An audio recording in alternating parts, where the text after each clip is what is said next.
Assalamualaikum friends, guys, how are you? After Eid al-Adha, the next class we are going to learn is past perfect continuous tense.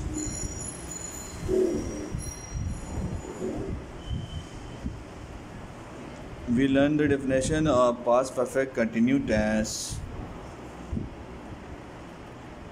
It is used to express the action that started in the past and continue into the past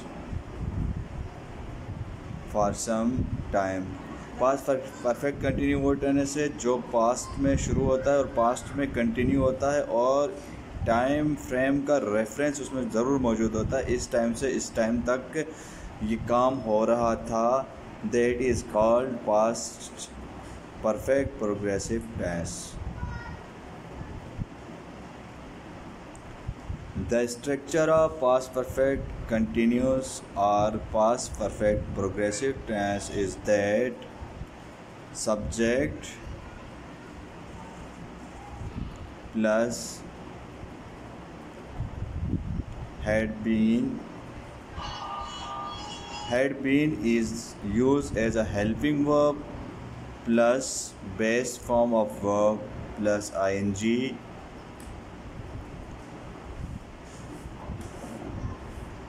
plus object plus time frame reference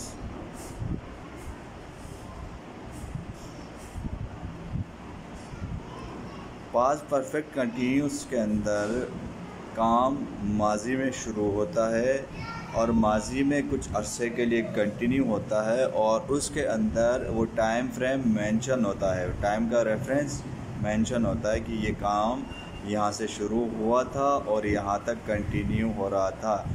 for example एक example है I had been travelling, मैं सफ़र कर रहा था।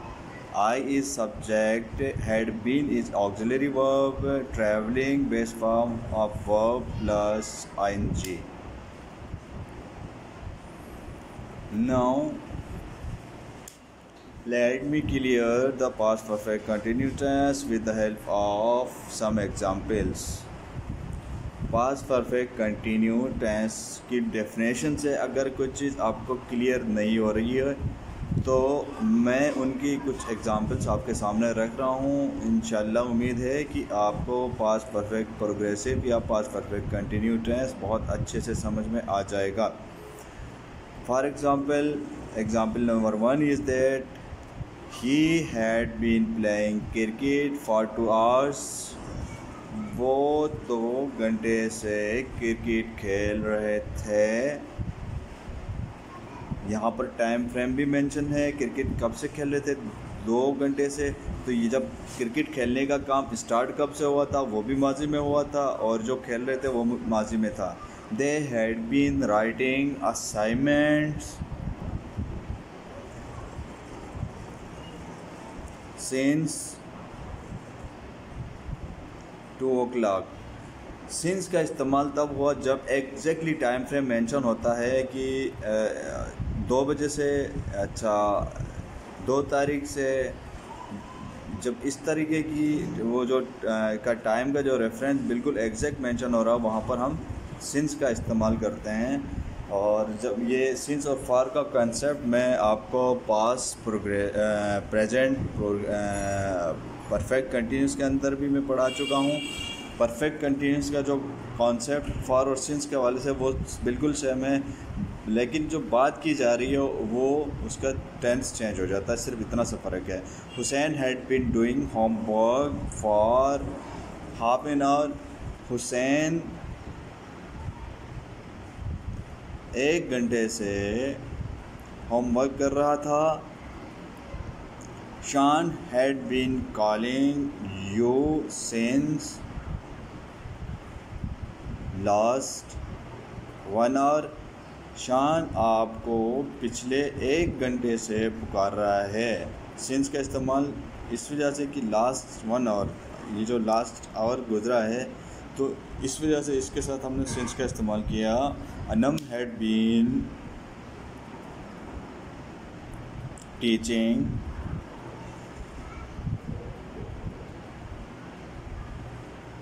Since 12 o'clock। अन्नम 12 बजे से पढ़ा रही थी। Example number 6 is that the child had been studying since morning। बच्चा सुबह से मुताला कर रहा था, बच्चा सुबह से पढ़ रहा था। And example number 7 is that she had been drafting the plan for a meeting for 2 hours। वो लड़की प्लानिंग कर रही थी, drafting the plan for meeting के प्लान के लिए ड्राफ्ट कर रही थी फॉर 2 hours, 2 घंटे से। Example number 1 is 8। Example number 8 is that they had been working in this office since last year। वो इस ऑफिस से